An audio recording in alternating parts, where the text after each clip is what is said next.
Go get busy.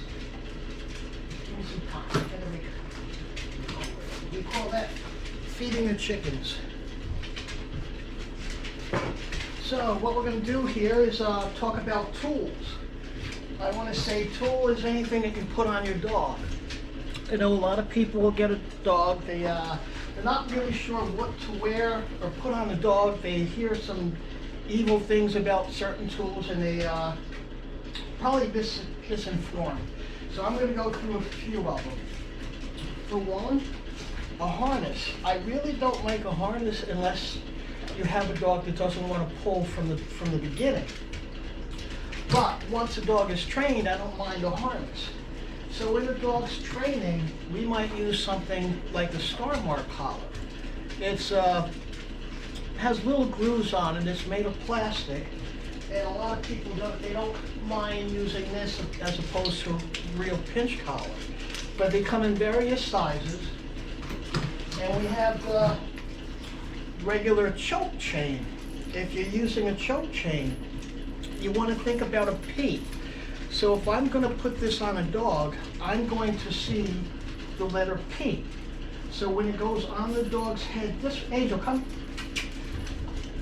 Are you on there? When it goes on the dog this way, now it's free to do what it was designed to do, which is open and close. If you have it the other way around, a lot of times it won't activate the way it's supposed to activate. Okay, then we can go into flat collar. If you put a flat collar on a dog, these can actually do the most damage on a dog's trach if they're not taught how to not pull.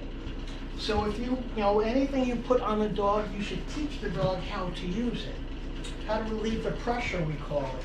So we have the pinch collars. They're old-fashioned. You have to pinch the links, and you can take links off and take them on. Great tool if you teach the dog how to use it. So now they have different variations that makes it very easy to put on and off the dog, where a lot of people had a hard time doing this. So if we move on to things like the halties, the head halties, this is where it goes over the dog's snout, and the dog goes that way, his neck gets yanked. So again, if you use these, you have to teach the dog how to walk in it. We have another one, Canine Lifeline from Transitional Leash from Heather Beck. This is another one. It's a head halter type, and it can convert into a regular slip lead. And a slip lead is just something a lot of kennels would use to transport dogs off and on quickly.